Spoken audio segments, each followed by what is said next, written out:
Merkel Media.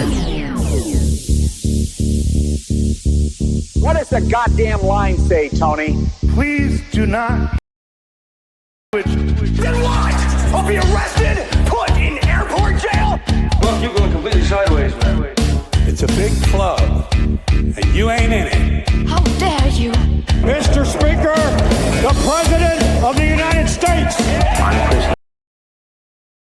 Jack Marius Tack Theratrix. Hi, I'm Spartacus. Jackson, Sacramento, he, him. Steven Seagal. Sex offender guy. I'm Keith Morris. This is Muammar Gaddafi. I'm Rick James, bitch.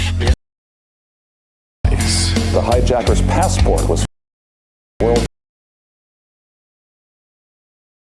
$1 trillion in transactions. And uncovering the centuries-long plan for world. Have you ever been in a Turkish prison?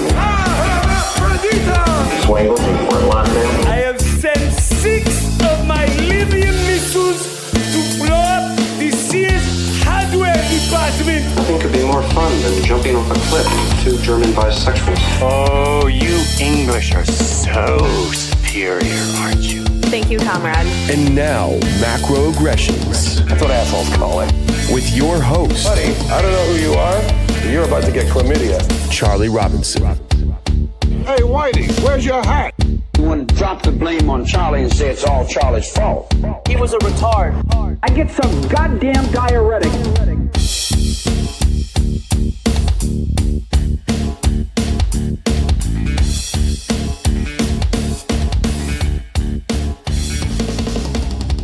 Welcome to Macroaggressions. I'm your host, Charlie Robinson. If you are watching us on Band.video, Odyssey, Rockfin, Vigilante.tv, or you're listening wherever podcasts are served, thanks a million. We appreciate it. We know you have a lot of choices out there. If you want to share this show with your friends and family, we wouldn't mind that as well. It helps to grow the show. If you want to connect with me, the website, theoctopusofglobalcontrol.com.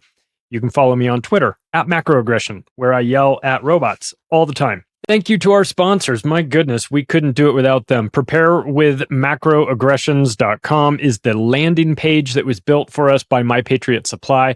They are putting together everything you need to keep you alive during this insanity. They've got storable food.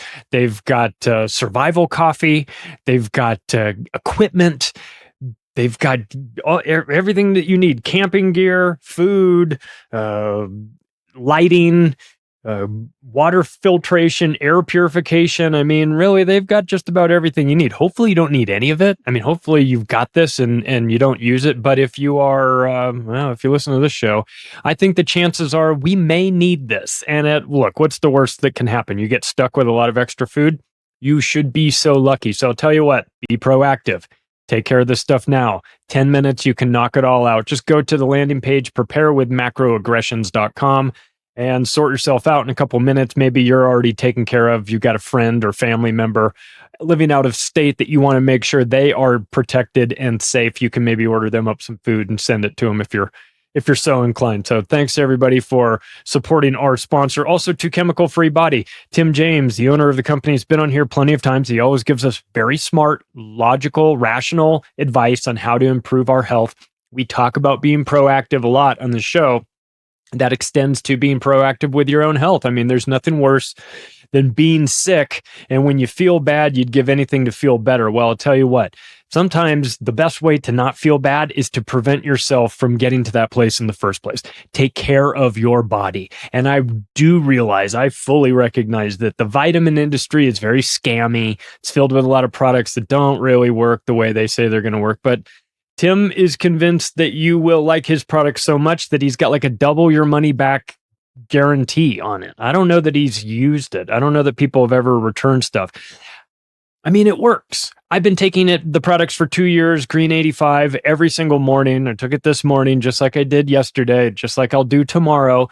So get yourself on the system, get yourself on the program. If you've got some extra weight you want to lose, consider the gut and toxin detox bundle, the detox in a box, as they call it. That stuff you give it 90 days and you follow it. You drink the drink in the morning and you take the capsules during the course of the day, and you tell me.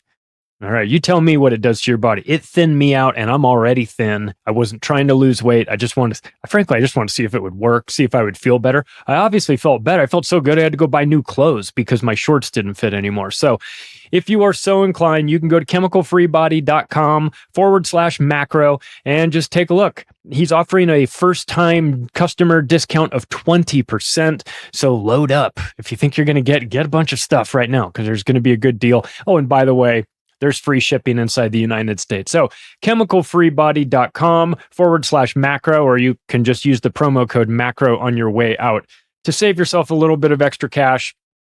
And of course, we appreciate Tim James. He, he knows what we're up against. A lot of our sponsors do. All of our sponsors do, frankly. They know what we're facing. What are we facing?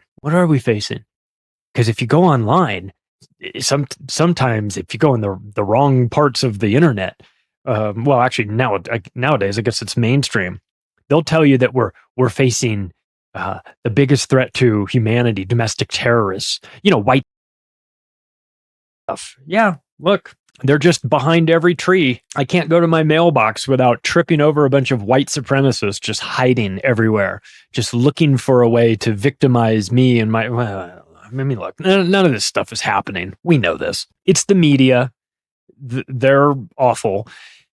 It's designed to keep people fearful and scared and wondering about the other person. Oh shit, they're going to come get me. They're going to get me. These white supremacists are going to come get me. I really doubt it.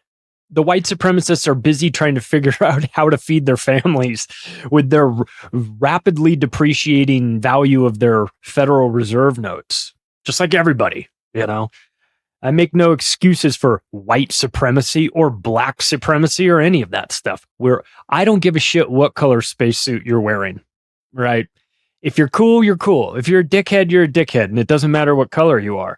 But again, I fully recognize that there are some people out there and they do care what color you are. And they're very particular about what kind of spacesuit you're wearing because they want it to be the same color as theirs. And if it's not, then they've got a problem with you. That's low IQ, thinking. That's people that don't have a passport. Those people that have never left the country. Those people that have never gone anywhere. They've never done anything. They've never interacted with people that don't look like them. You'll find out, we may look a little different, but we've got quite a bit in common.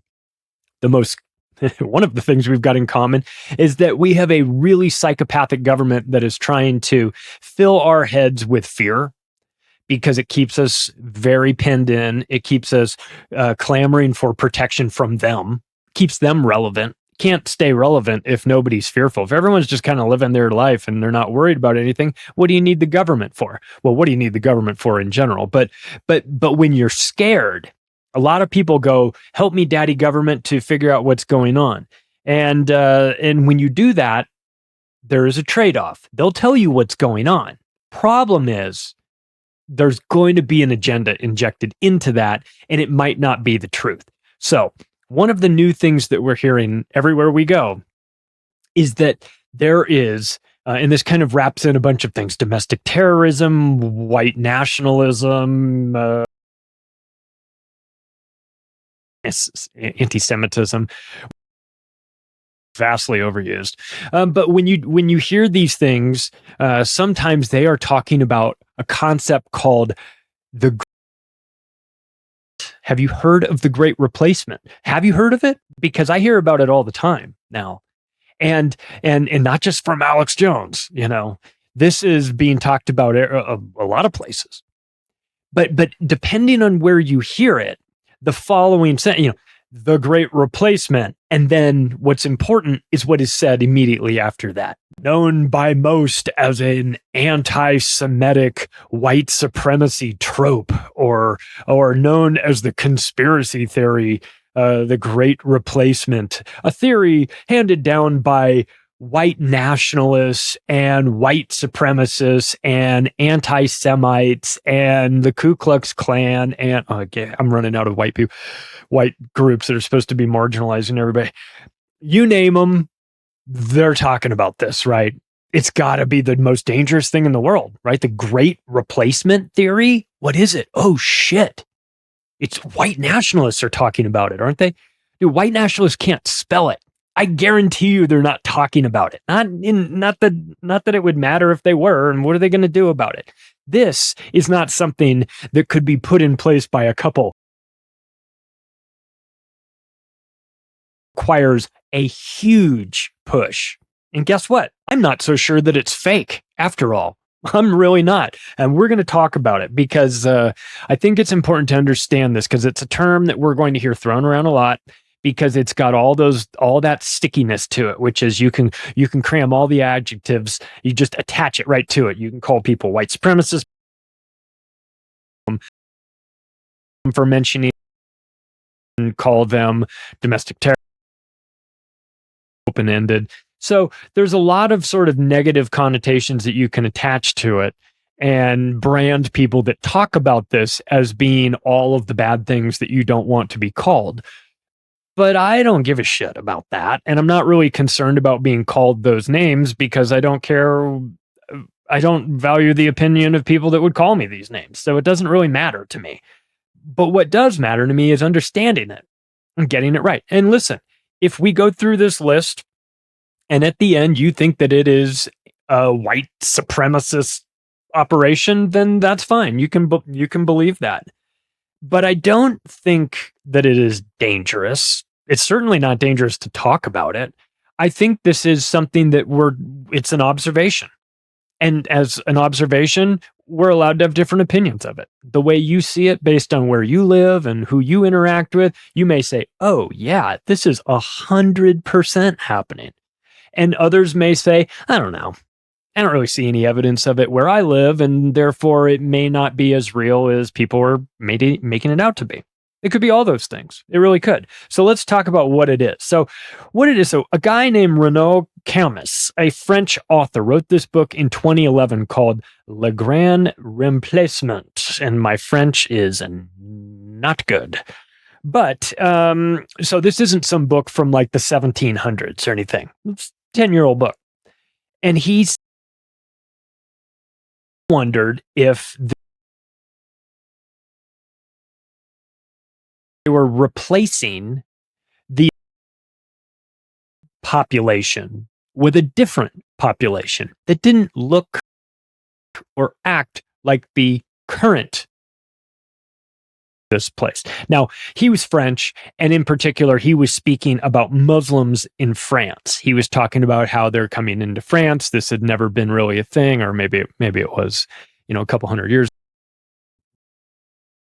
Hadn't really been a thing.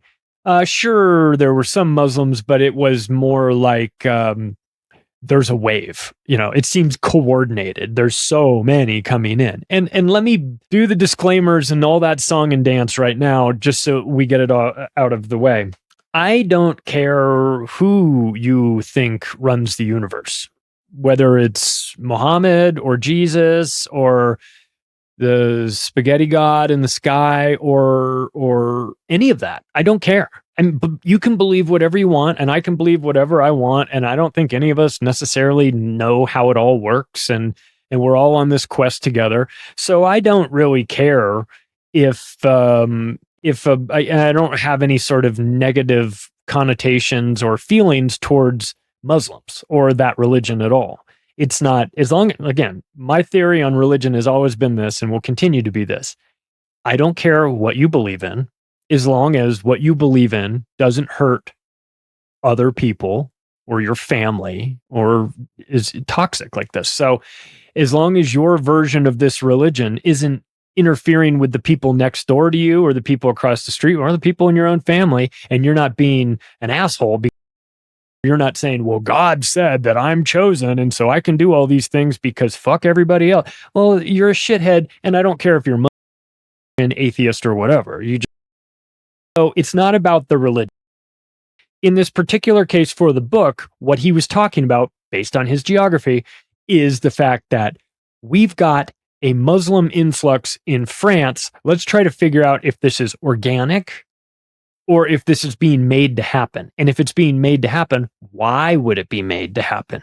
What are the benefits for the state to infuse a new group of non-locals into the system? What does that do to the system? Why would you want to? Why are you messing with the system? We've had this sort of, France has been run this way for a long, long time, and why all of a sudden are we doing this? So I think it's important to analyze this, to have the conversation. And again, if somebody is telling you you can't talk about this because it's racist, well, look, then you've got to talk about it, because whenever someone reflexively puts that racist label on something, they really are trying to tell you, don't go near it. Well, I want to go near it. I especially want to go near it because I figure there's some good stuff in it. I mean, if you're willing to call random people racist just for talking about it, then it's got to be worth talking about. So let's examine, what is it? So let's talk about immigration. And we're going to talk about this in relation to Europe, because this is where the author was coming from. And I want to be clear, I haven't read the book, okay? I've read parts from it, I've read little clips, but I haven't read the book. But I do understand the concept of it. And in the book being about this in France is less important to me than when we sort of pivot and look at it through the lens of what's going on in America. But I think it's important to mention why it was written and in the context in which it was written, and get to the bottom of this. So the Muslim share of population in Europe has been on the rise, and it has gone in the last 6 years. The number of the Muslim population in Europe has gone from 19.5 million to 25.8 million. Just in 6 years. So that's a little over, that's 1 million a year if you want to average it out. And this has been noticeable. There are, what they're saying is that if you take this population and you extrapolate it out, where you say, well, there's this many now, and there's a flow coming in, and then we have to take into account those that have already come in are going to stay and have kids. Then we have to take a look at birth rates. Then we have to take a look at a bunch of factors. Okay. But what they're saying in this document or in this paper book, but the statistics behind inflow migration into Europe from the Muslim population is that 25.8 million today will look like 75.6 million in 2050. Now, I feel like we've kind of gone over population growth numbers before when we've talked about the stuff that Kissinger was doing in the third world with that 1974 document where he was talking about depopulating through vaccinations and food as a weapon and all that crazy shit. We started talking about numbers, because they were talking about numbers, and they were saying, listen, if you cut these people off at the legs early on, then you really do a good job of crippling their population moving forward. It doesn't make, you wind up, it fizzles out. But if you don't do anything about it in the early years, then you wind up with a huge problem in the later years. And again, I'm not trying to say that Muslims immigrating into Europe is a problem. Is worth mentioning as a trend and as an observation. So you can put on to this label whatever you feel. Like if you feel 75 million Muslims in Europe would be a problem, well, maybe it would. Maybe it would, and maybe it wouldn't. I don't know. But that is tripling the current population now. And if you're in Europe, especially if you're in the Scandinavian countries, you have seen some issues regarding the Muslims there. Okay, again, it's a very dangerous subject when you're talking about this stuff, because you're talking about race and you're talking about it in a negative way, and you kind of walk right up against that line of racism. But again, look, disclaimers and all that shit. We've got to talk about it. You can add your own personal feelings on whether it's good or bad. I'm just going to lay it out and just talk about some numbers. So, because I love numbers and I love percentages, and I think it helps to paint a picture of where things are going. So let's talk about this in terms of the German population too, because Germany has had a big problem with their groups, not just Muslims, but their groups not assimilating. Group clogging up, so to speak, in a big batch of a certain nationality in one section of a city and not assimilating well and having problems integrating into the broader German society. So with them in Germany right now, you've got 6.1% of the population is Muslim, or I should say in 2016, 6.1% was Muslim. Where they're showing that number can go to by 2050 is 19.7. So more than tripling. Again, it stays kind of in line with, almost exactly in line with the extrapolations for Europe in general, going from 25 million to 75 million. Well, here in Germany, you've got roughly 6 million going to about 20 million. That's a noticeable change over 2050. Now, of course, things can happen, like if Germany doesn't get any electricity, then all, 6% of the population, 6.1% currently, maybe they'll all be dead. Maybe everyone in Germany will be dead because they won't have the ability to heat their home. But taking that out of the equation, and by the way, these numbers are coming from Pew Research Group. So it's not it's not just some in Germany who's huffing paint and coming up with these numbers because he hates brown people. They're just, maybe a little bit political, but for the most part, just a bunch of people that are geeking out over numbers. So Germany's percentage, so they'll get to a point in 2050 where 1 in 5 people in Germany are Muslims. Is that okay? I mean, is that okay if you're a German? It's not me. It's not for me to answer. I'm not a German. But is that okay with the Germans if that happens? Is this, we're all Germans now, let's all hug it out? I mean, is that fine? Or is it going to be a problem? Sweden. Sweden is their percentage of Muslims is set to reach 30%, 30.6% to be precise by 2050. 3 out of 10. 3 out of 10. I mean, when I think Sweden, I think blondes. Is this going to be a problem culturally? Is this going to be a problem, from a societal standpoint? Is there going to be that interaction, or is there always going to be an us versus them mentality? Are the traditional Swedes going to look at this as invaders? Ooh, and if you do, what does that do to the relationship that you have with the guy in your office who's quote an invader as well? Or does this happen gradually? And does it get normalized over time? And do you get to 2050 and our kids are like totally fine with it? You're like, man, we don't care. It's not that big a deal.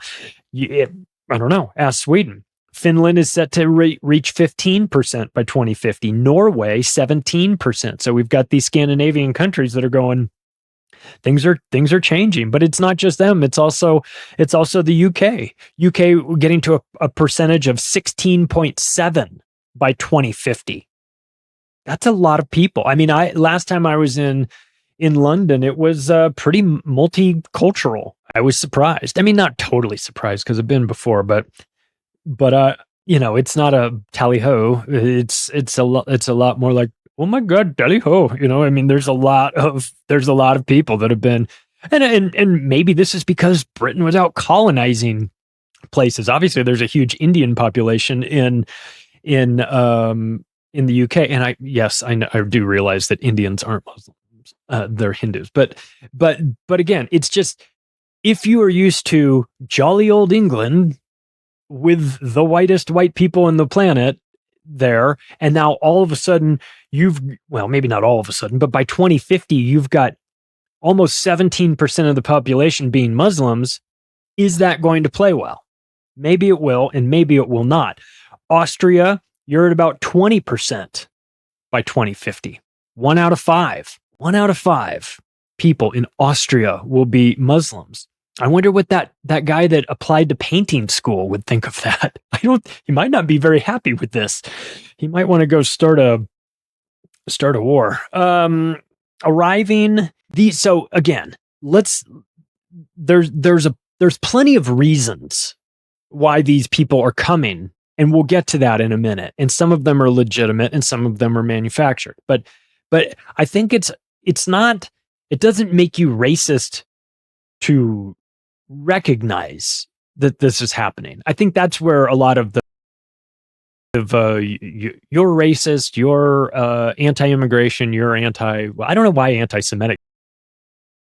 You start talking about great replacement or looking it up, they're always like anti-Semitic trope. It's like, nobody's talking about the Jews in this, but I don't know. Okay. I mean, whatever. If people are upset about it, then I guess it's their right to be upset. I don't follow the line of thinking, but whatever.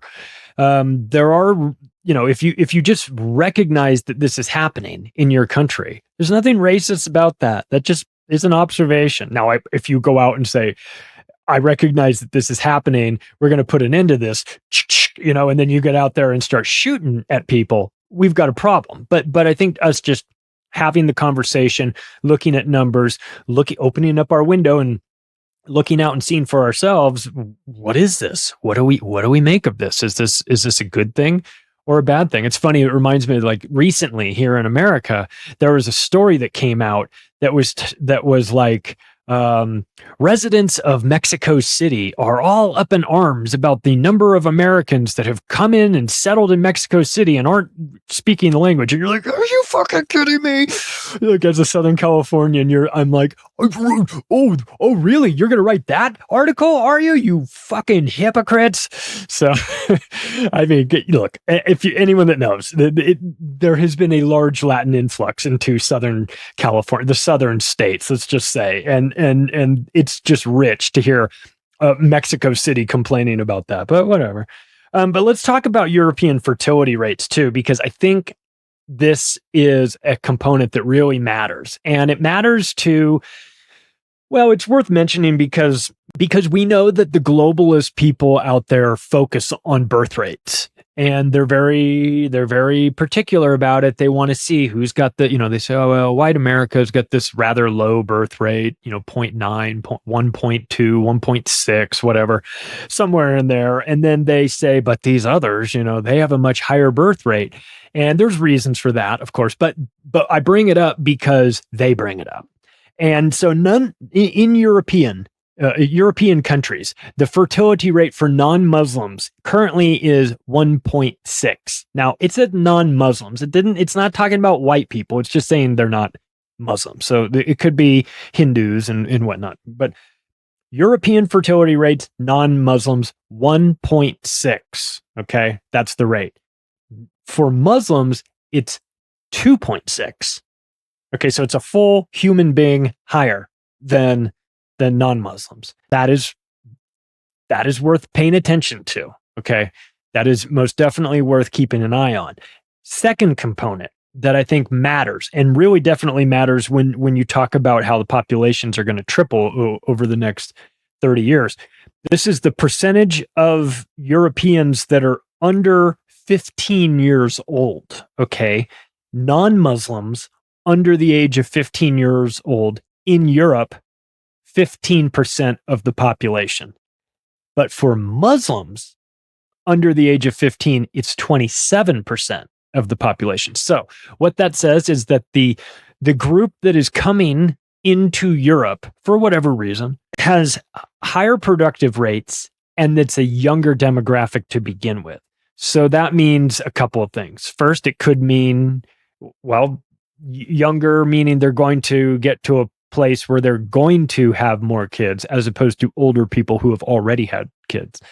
So the younger they are, the greater the chance that at some point in the near future, they will start to reproduce and have more kids. Then, of course, you have to take into account the fertility rate for Muslims versus non-Muslims. Then theoretically, when those people do have kids, they will have more kids, and they will have them sooner because they're, statistically speaking, a much younger demographic. So it's things to keep an eye on. And there's nothing negative about that necessarily. Now, let me tell you this. Here is where we get into a problem inside America, where a lot of Americans start to get kind of paranoid. And let me just say, I guess it's maybe not limited to Americans. I think maybe anybody that is watching this migration is going, there sure are a lot of fighting age men in this group, aren't there? And you go, yeah, there are. That's weird. What does that mean? Maybe nothing, but maybe something.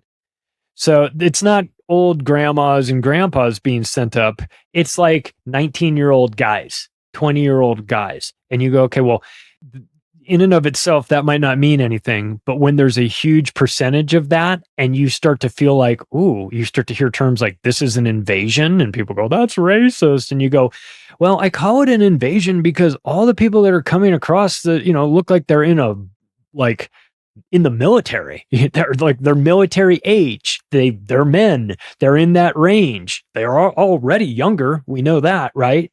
So does it make you a bad person for pointing that out, for recognizing that? Now, again, it doesn't necessarily mean that fighting age men are here to do anything bad. But if you were going to try and create a war from the inside, you would definitely want fighting age men as opposed to little old ladies. So it's something to keep an eye on. But let's talk a little bit about the reasons for why this is happening, because it's not accidental. And I think what's interesting here is that America, well, let's stay on Europe for now, because that's kind of where we started. When you see these migrant caravans from North Africa that go through Turkey and up into Europe, these are people that are leaving really bad situations. Now, depending on where you are in North Africa and in some parts of the Middle East, maybe it's always been a bad situation, but it's gotten worse, and it's gotten worse because of U.S. intervention.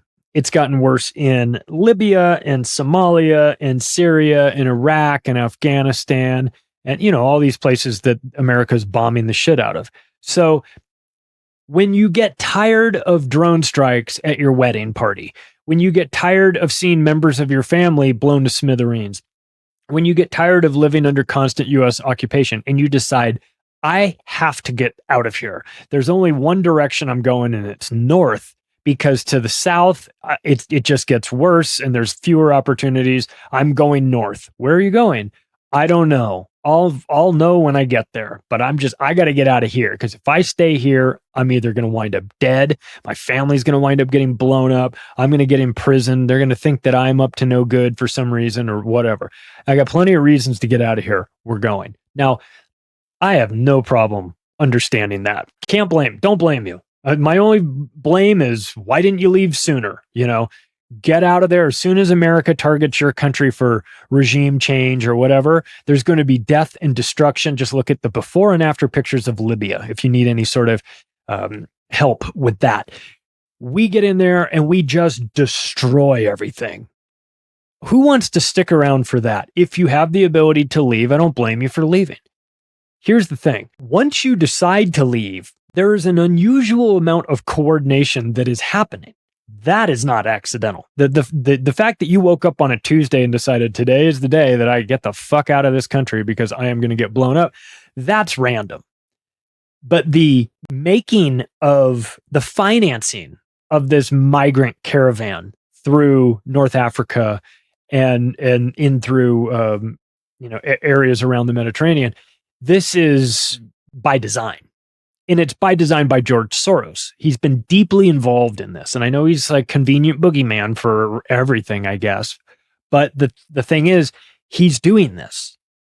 This is his specialty, color revolutions in these countries, creating chaos and havoc to reshape the political system in that country, but also to create a situation that's so bad that everyone wants to get out. And then when they get out, he then diverts them and directs them through, this is the path we'll go. They were handing out printed materials like pamphlets to these people that was written in a variety of languages that were telling them, this is how you go. This is the route you go. This is where you go. You get here. We'll hook you up. We'll take care of you.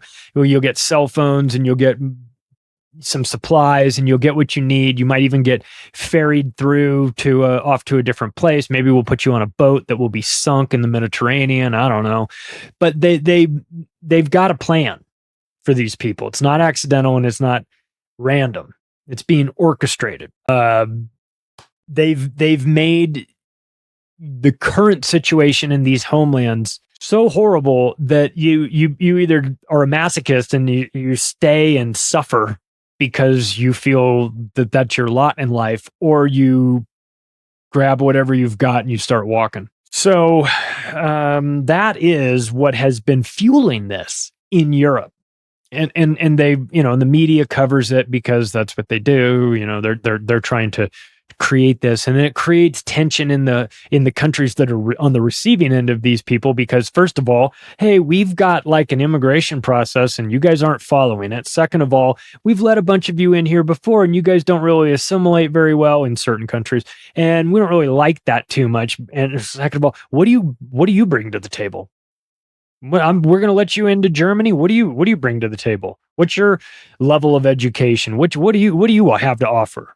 What, you have nothing? You're just getting away from your country? That's a sad story. I feel really bad for you, but we're not going to let you in here. And then or we are going to let you in here. And then you have to hear it from the people that are nationals of that country. They're saying, why are you letting so many of these people in here?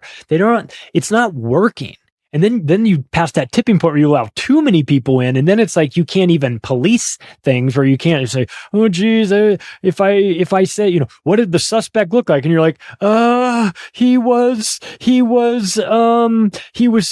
medium build." Like, yeah, and what was his hair? His hair was nice, and you're like, what fucking color was he? Like, we need a description of the suspect, and you're like, I can't tell you that the description of the suspect is that he was a Muslim, because if I say that, then I'm going to get, you know, attacked by all these people for being racist and everything. So we've got governments. I mean, you guys know this in the UK, any of you that are listening there, you have governments that have really large problems with like grooming gangs and knife attacks and all this stuff. And they'll do anything they can to not describe the suspect for being a brown person. Now, and it's not to say that everybody that is guilty of that is a brown person. I fully recognize that, of course, but again, it's to a point now where the host country is walking this fine line where they can't even comment about it for fear of the reprisals. So it's a really weird situation. Now let's move this over to America,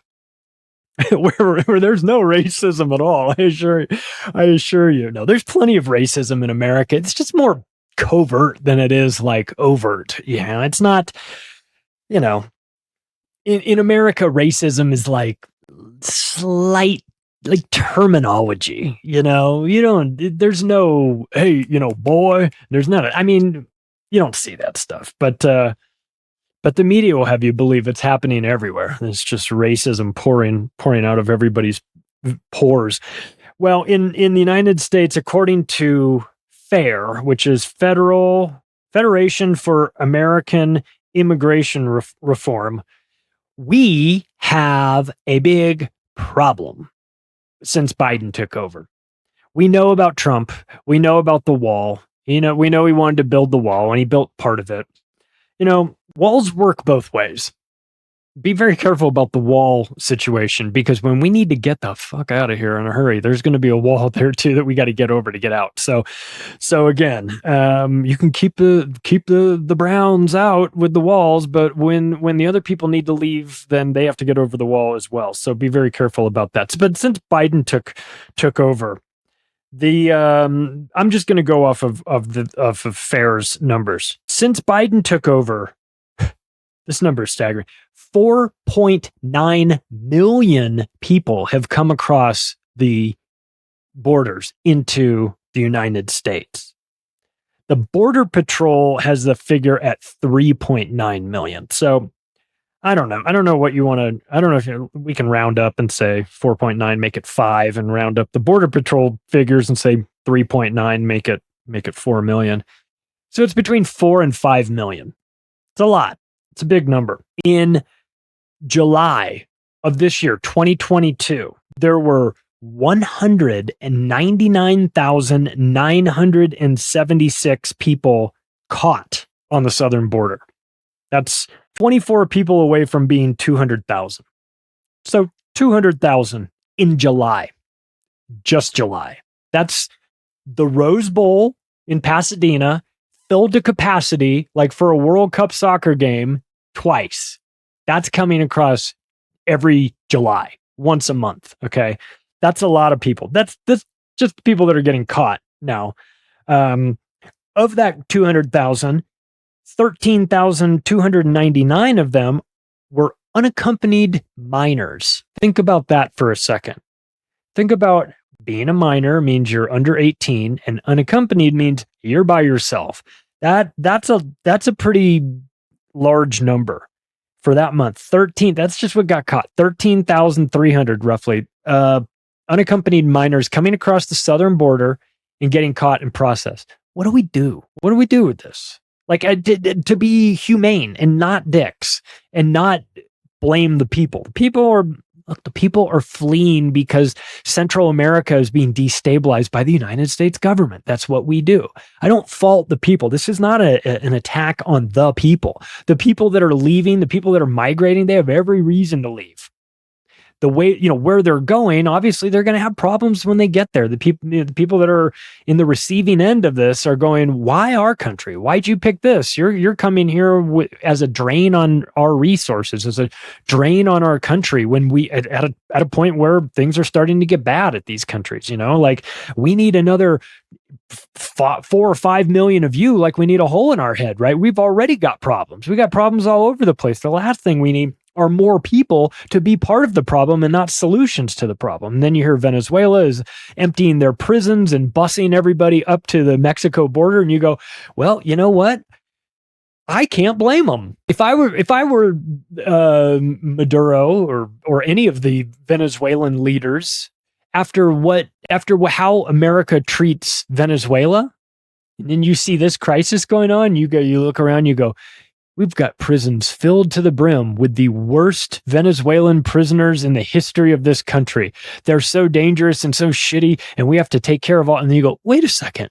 What if we put them on a one-way trip to the United States, who can't secure their southern border, and then they're no longer our problem? Problem solved. I just don't think it will only be Venezuela. I mean, get ready, El Salvador and Nicaragua and Honduras. If you guys have got a bunch of criminals in your prisons, there's a perfect opportunity to get rid of all of them.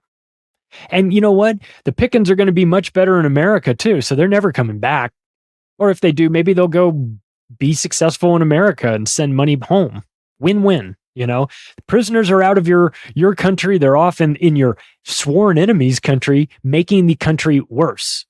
This is happening. So, we've got year to date, and as of the recording of this, we're talking about the tail end of September. So a full 9 months in, 3/4 of the way through the year, we have 66 people have already been caught at the border. These are the people that have been caught, which means they're not smart enough to figure out how to get across the border without getting caught. But 66 of the people that have been caught have turned up on the FBI's terror watch list. Not that being on the FBI's terror watch list means you're a bad person, because the FBI is the worst, run by the worst people in the world. So might be a bad badge of honor to be honest. But okay, but let's talk about this. Let's talk about some differences between Trump and Biden. There's a lot of them, but nowhere is there a more measurable difference in these two than their treatment and the way they view immigration. So in 2020, under Donald Trump, ICE, Immigration and Customs Enforcement, they deported 185,884 people. 185,000 people in 2020 under Trump. ICE deported them. The following year, when Biden took over, ICE only deported 59,011 people. That's the lowest level in 26 years. So, not only did Joe Biden stop the wall, the building of the wall, and I have no energy on the wall one way or the other. It's kind of cartoonish, but whatever. He stopped the wall. He stopped enforcing our southern border by all accounts. He has done nothing to fix anything. And on top of that, he cut the deportations by over 2/3. So it's not accidental. It's an agenda. It's part of an agenda. The question is why? And that's where you get into the replacement theory, trickery, gray area.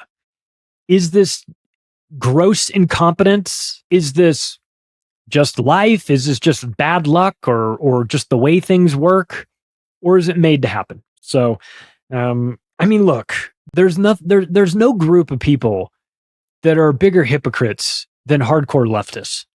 And we saw that on full display with the Martha's Vineyard deportation event. And for those outside of America, what happened is that Florida Governor Ron DeSantis chartered a plane for a bunch of people that were caught in Texas, which I still don't really understand why DeSantis did that, but it's a funny troll. He then loaded this plane up and flew them to Martha's Vineyard in Massachusetts, which is very far away from the border. A very hoity-toity white place, like lots of, rich white devils there. And they didn't, and the people that came across were like Venezuelans. Maybe they were some of the ones that had been dropped off by the Venezuelan regime at the doorstep going, we packed you a picnic, have fun in America. Don't tell them about the prison stuff. That'll just be our little secret. Maybe that was part of the group that went to Martha's Vineyard. I don't know.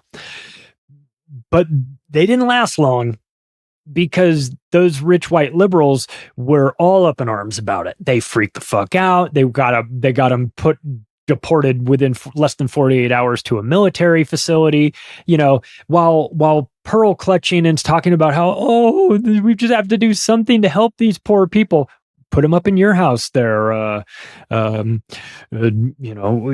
got 3 rental properties in Martha's Vineyard. What are you, Alistair, what are you doing with yours? Like, I won't be putting the docks in there, well, fuck off then. I thought you guys are a sanctuary city. Here's some people that need sanctuary in your city.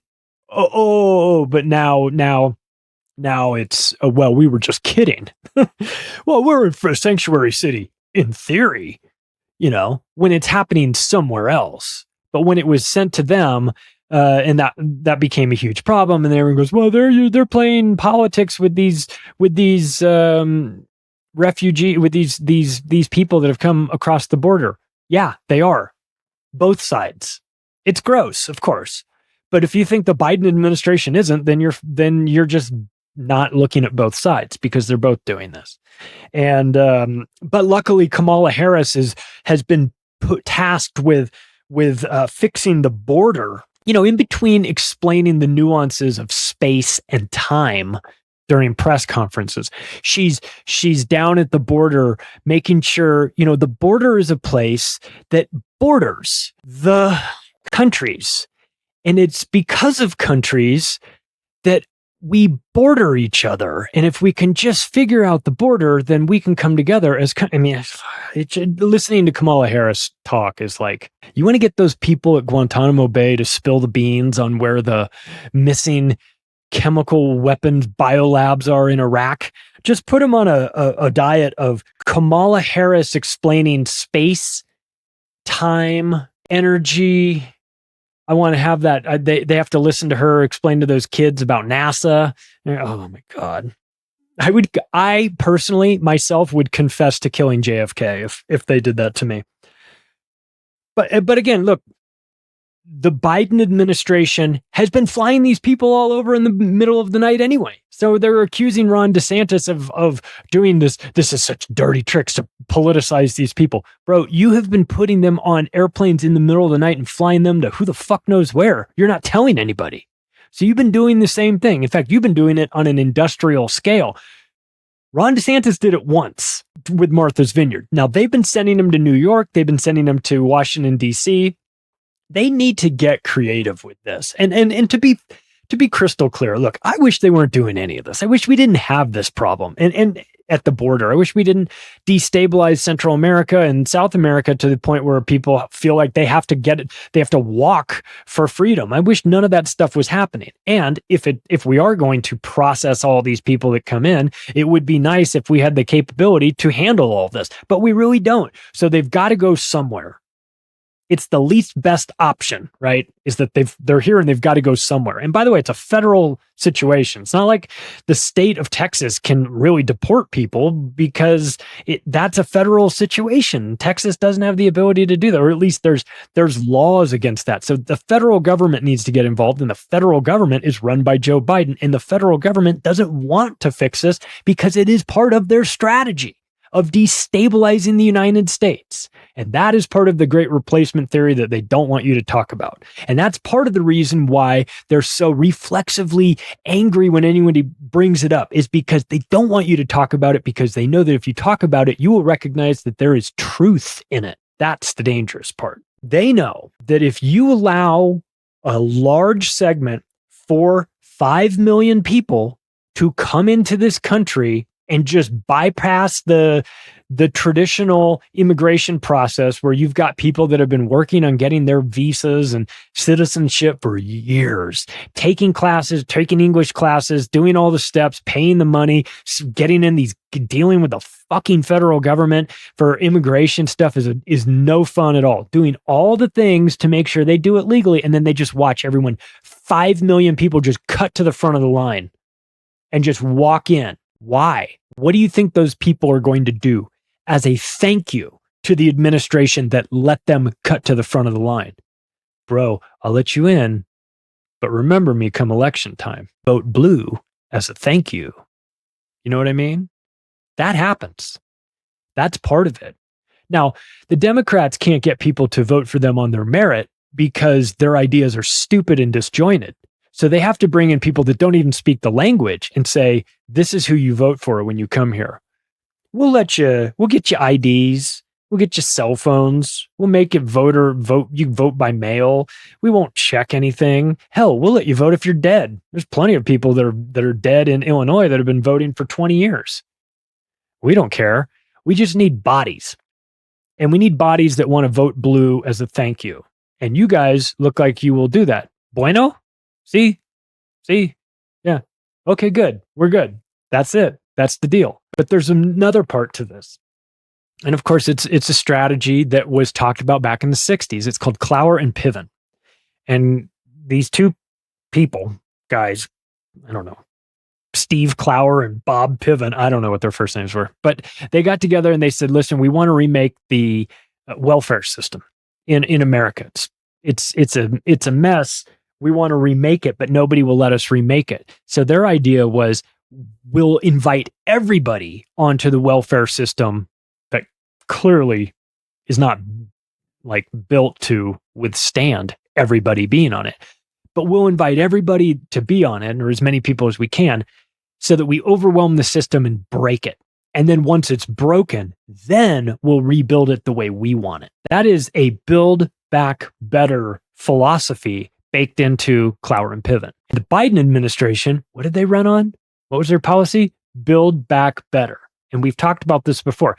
Just the concept of building it back better implies that there was something there before that got destroyed, and therefore you needed to build it back. So this is part of a Clower and Piven strategy to destroy the infrastructure of America, maybe even America itself, so that you can build it back better. And this is one way to do it. Now, again, to be fair, and this isn't, you can't just do it with immigration. You have to do it from a bunch of different directions, debase the currency and scramble the minds of the people that are already here with thinking that there's 100 different genders and that everybody's asexual and all that stuff.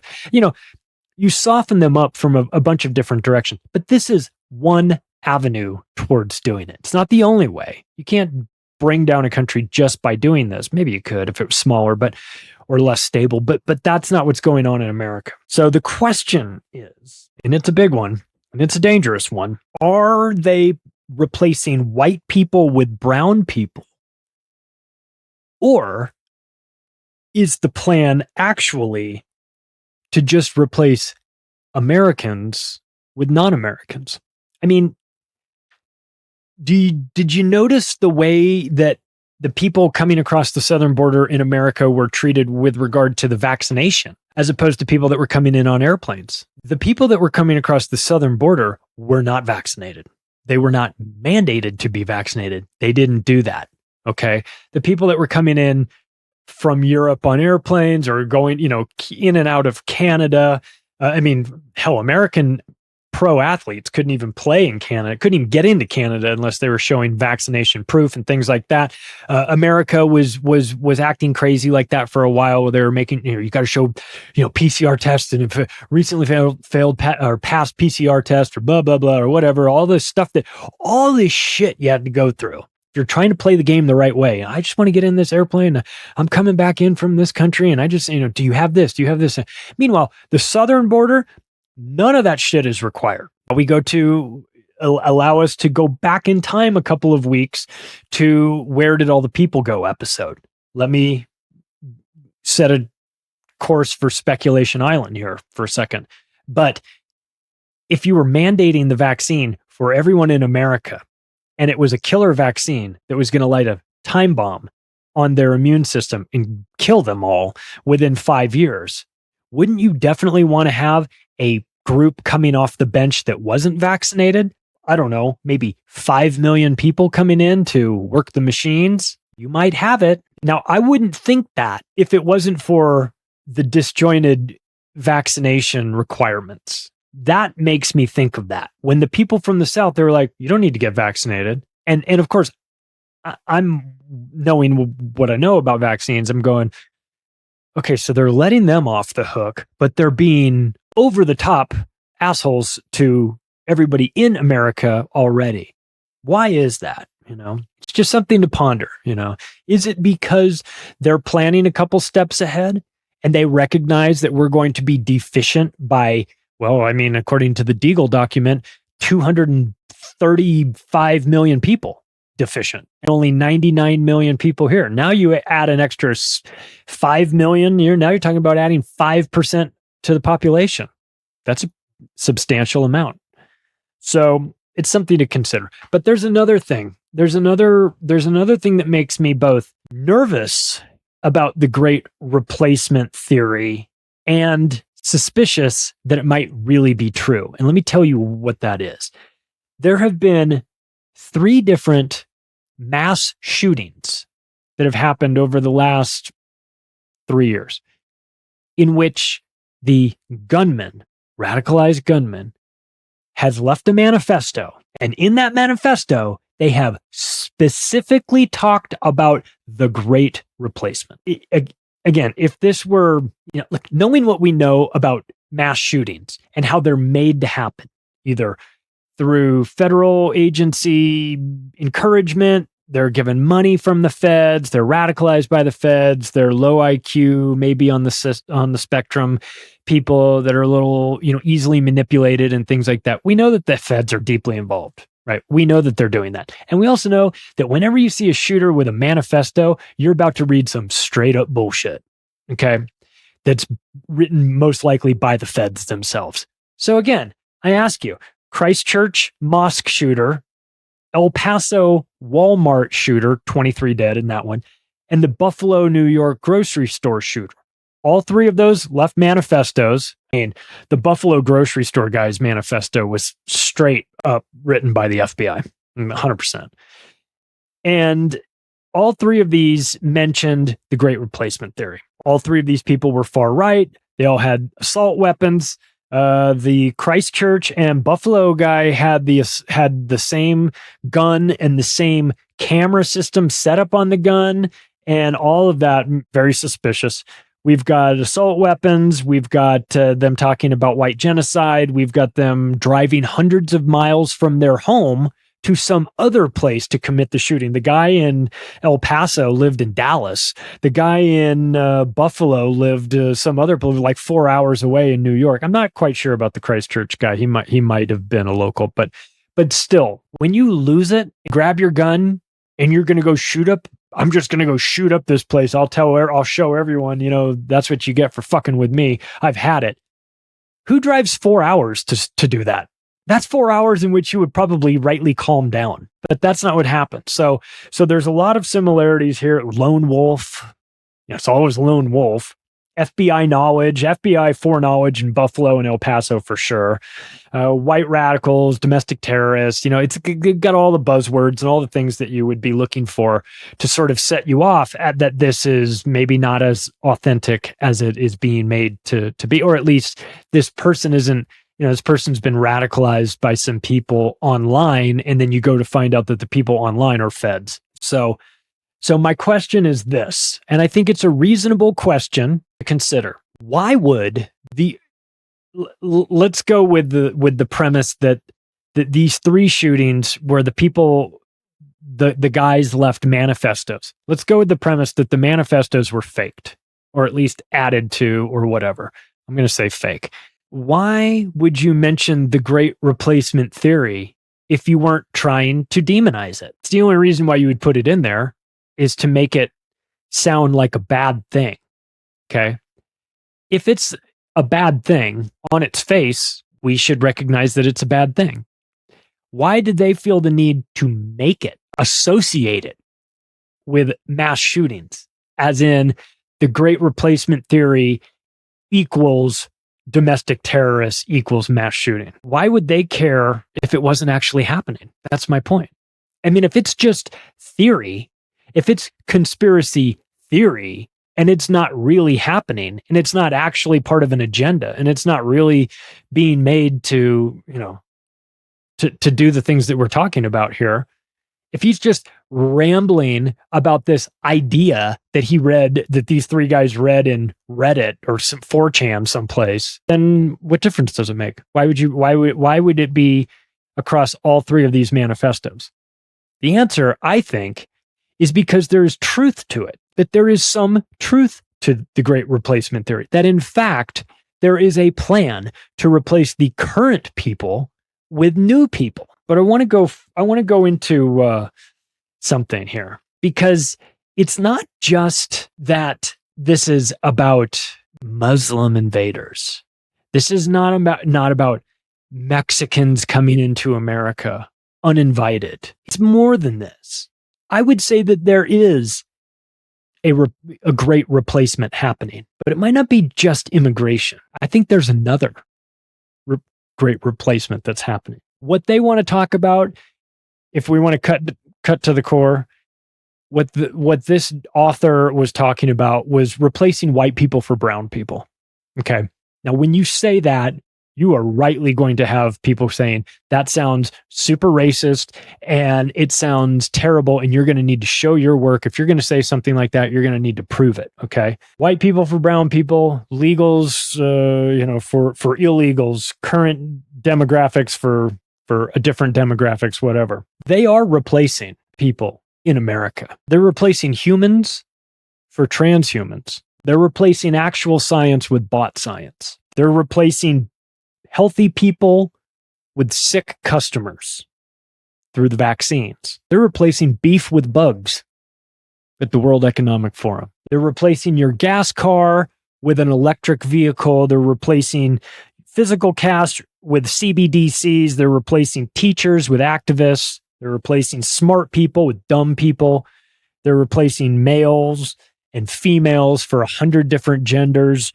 They're replacing the family unit with my two mommies. They're replacing sanity for insanity, reality for the metaverse, hope for despair, logic for feelings, goodness for evil, law enforcement for lawlessness, outdoors for indoors. They're replacing everything, not just the people. Hope is being replaced. Society is being replaced. Demographics and political affiliations are being replaced.